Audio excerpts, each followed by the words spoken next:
Hi everyone, this is Ekta and I'm the owner and artist behind Studio Bodhi. I want to first start by saying a big thank you to Raji for giving me and artists like me a great platform to showcase ourselves and our businesses and our art through Unnati. What does Unnati mean to me? Simply put, Unnati to me in one word just means empowerment. And this is also the mantra with which I have been living both my personal and professional life. Empowerment to think, empowerment to grow, empowerment to define your own rules, empowerment to define your own success, empowerment to relearn, to fail, and to grow back again. So I think this is one of the key things that has kept me going in my whole career and journey so far. Let me share a little bit about myself. So I'm a mother of two. I am also an MBA and an HR professional who's worked in the corporate field for almost 10 plus years in three countries. So I started with my HR career in India, and then we relocated to Hong Kong for almost 7.5 years, and I was working there with an MNC. And then when I was at the peak of my career there, the usual pangs of lack of job satisfaction and some things missing started hitting me, and that's when I quit my job and I started an entrepreneurial venture with a batchmate of mine, which basically was an online kids store specializing in personalized kids products. During this time, I also relocated to Singapore and I continued the venture there for almost 4 to 5 years. It was one of the most amazing experiences for me because from an HR professional to running a business on fabrics and kids, products, it was again, like I said, empowering myself to let go, to learn, to relearn, and to be open to failing and then maybe succeeding again. Thankfully, because of this, the products and the venture did quite well.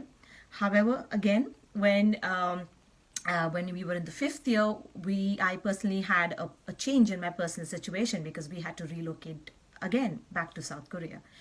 Now, because of this relocation, I had to put a stop to the business simply because of logistical issues.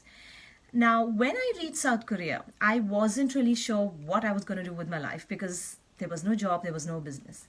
And this is when I realized that this was a great time to pick back on my first basic passion and hobby, which was art. It was not easy. There was a lot of issues and there was a lot of hurdles my way. But I think what started out as a hobby slowly presented me with a lot of opportunities. And all I did was empower myself to be open to these opportunities, to keep learning and to grab these opportunities. And this is how Studio Bodhi came into being. So I am basically an artist who loves to grow and explore all mediums. I work on acrylic, I work on art, oil painting, I work on watercolors, and I also do sketching. I started off with acrylic paints because my first vision was to really bring Indian folk art forth in Korea and any other country that I went to. And I started creating the concept of artful living here, which meant that traditionally, as paintings were always supposed to be, or art was always usually associated with paintings and wall art, I wanted to bring art right next to you on your coffee table, on your dining table, on your buffet cabinet. Things which you would traditionally only see in paintings now could be affordable and could be all around you to create a more artful living space. And so I started creating hand painted home decor products, which did extremely well. So I would use raw materials available in Seoul like kettles and bottles and reuse the bottles and decoration boxes, etc. And these fortunately got a great response. I was always itching to learn and grow because being a self-taught, I always wanted to create something new. So I started dabbling in oil painting, watercolors, and also sketching and other mediums of art. So, amidst all this, what has been the most satisfying to me has been the workshops that I have been conducting with a view to promote Indian folk art outside India. And I'm amazed at the positive response and appreciation that people have been giving for Indian folk art, the colors, the designs, and the culture we have. I have conducted workshops from people from Italy, Brazil, Peru, UK, US, other parts of Europe, Korea, China, Africa. And the response has been consistently that they are amazed and awed by all the Indian folk arts that we have, the colors, the styles, the patterns. And I think this has been extremely satisfying, because to me, this is my little contribution, or just a small way of giving back to the Indian culture and heritage that I belong, and through which I have learned so much, and I have become what I am today.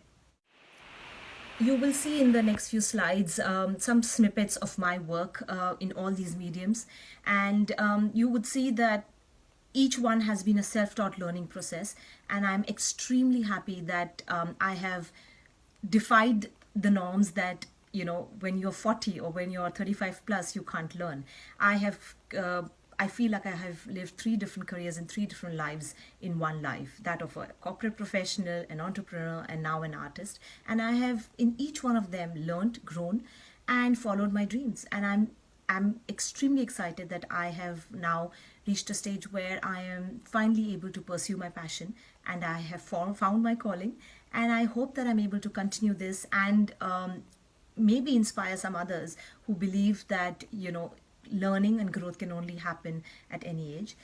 It is all about empowering yourself to keep an open mind, to learn and to grow, and grab every opportunity of learning and growth that comes your way.